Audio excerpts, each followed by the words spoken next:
Shalom, selamat pagi, salam sejahtera untuk kita semua.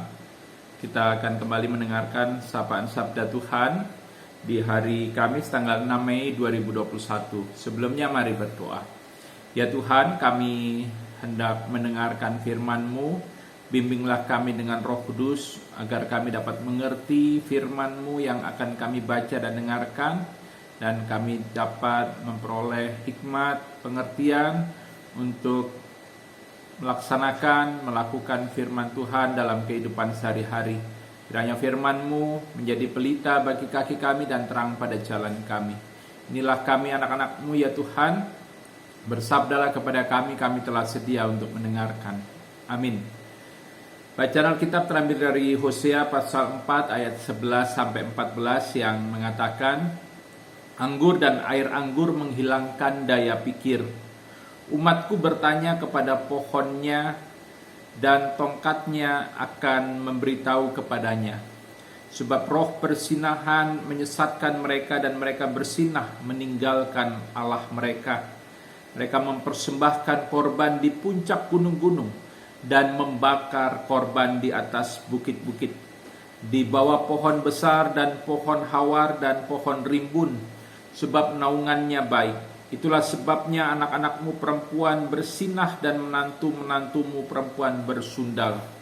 Aku tidak akan menghukum anak-anak perempuan-Mu sekalipun mereka bersinah, atau menantu-menantu-Mu perempuan sekalipun mereka bersundal, sebab mereka sendiri mengasingkan diri bersama-sama dengan perempuan-perempuan sundal, dan mempersembahkan korban bersama dengan sundal-sundal bakti, dan umat yang tidak berpengertian akan runtuh. Yang berbahagia, kata Yesus, adalah mereka yang mendengarkan firman Tuhan dan memeliharanya dalam hidup sehari-hari. Terpujilah Tuhan Yesus. Saudara-saudara yang dikasihi oleh Tuhan, Nabi Hosea dipanggil dan diutus Tuhan untuk memberikan peringatan keras kepada umat Israel atas dosa yang dilakukan oleh umat Israel. Dalam bacaan Alkitab kita dalam Hosea pasal 4 ayat 11-14 tergambar jelas apa bentuk dari dosa yang dilakukan umat Israel. Umat Israel memilih untuk beribadah kepada Allah lain. Mereka mempersembahkan kurban kepada Baal-Baal. Mereka beribadah menyembah ilah-ilah asing, yaitu para Baal. Padahal Tuhan tidak kurang menyatakan berkat melimpah dalam hidup mereka.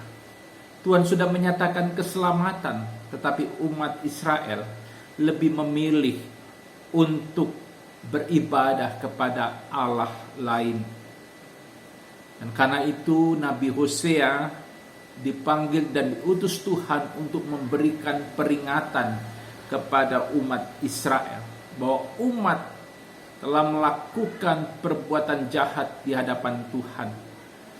Nabi menegur umat, memberikan peringatan kepada umat supaya umat menyadari akan kesalahannya, akan dosanya, dan mereka mau berbalik kepada Tuhan. Tuhan memberikan peringatan tersebut, memberikan teguran keras tersebut, supaya Israel sadar. Namun sayangnya, umat Israel tetap tidak mau menyadari kesalahannya. Mereka tetap melakukan persinahan dalam arti mereka memilih untuk beribadah kepada Allah lain.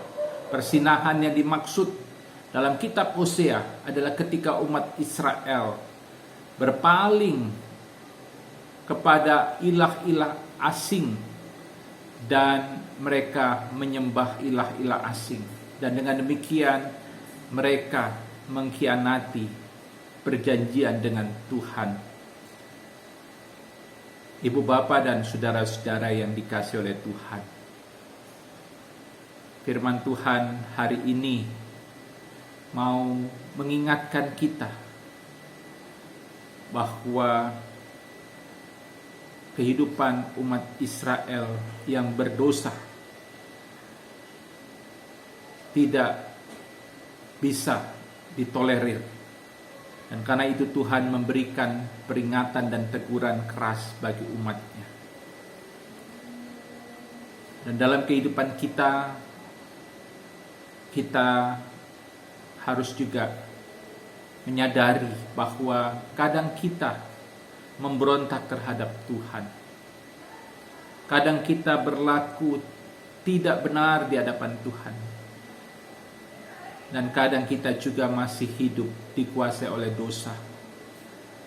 Kita tidak setia kepada Tuhan Allah, yaitu Yesus Kristus yang telah menyelamatkan kita. Dan mungkin Tuhan sudah memakai beberapa orang untuk menegur kita, mengingatkan kita supaya kita kembali ke jalan yang benar, supaya kita meninggalkan dan menanggalkan dosa kita. Jika kita pernah mungkin merasa bahwa Tuhan menegur kita, memberikan peringatan kepada kita atas dosa-dosa yang kita lakukan, mari kita kembali kepada Tuhan. Kita boleh sadar, bertobat, dan meninggalkan segala cara hidup yang tidak benar, yang tidak dikehendaki Tuhan. Kita boleh meninggalkan dan menanggalkan dosa-dosa kita. Dan kita mau kembali kepada Tuhan. Jangan keraskan hati. Tangan Tuhan dan kasih setia Tuhan tidak kurang untuk menerima kita kembali. Tuhan masih mau menyayangi kita. Tuhan masih mau menerima kita kalau kita mau dan bersedia kembali kepadanya. Mari, Ibu Bapa dan saudara-saudara, kita boleh hidup dalam kebenaran. Kita boleh tetap mengasihi Tuhan. Kita boleh tetap beribadah kepada Tuhan di sepanjang kehidupan yang kita alami. Mengapa kita harus setia dan tetap mengabdi dan beribadah kepada Tuhan? Karena Tuhan sudah menganugerahkan keselamatan kepada kita. Mari kembali kepada Tuhan.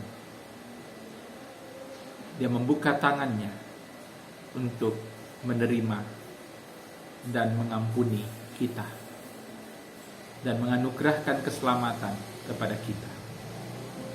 Tuhan memberkati kita. Amin. Mari berdoa. Ya Tuhan, terima kasih karena Engkau berkenan memberkati kehidupan kami. Kami bersyukur untuk firman-Mu yang boleh menegur dan memberikan peringatan kepada kami, untuk kami tidak bertekun dalam dosa. Kami boleh hidup dalam kebenaran, mengabdi dan menyembah kepada Tuhan yang telah menyelamatkan kami. Biarlah kiranya ketika Tuhan menegur dan mengingatkan kami tidak mengeraskan hati. Kami tetap hidup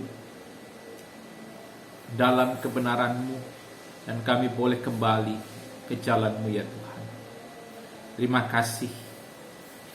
Biarlah kiranya Israel menjadi pelajaran yang berharga bagi kami, untuk kami hidup dalam kesetiaan kepada Tuhan, hidup setia beribadah kepada Tuhan, dan tidak mengandalkan kekuatan kuasa lain.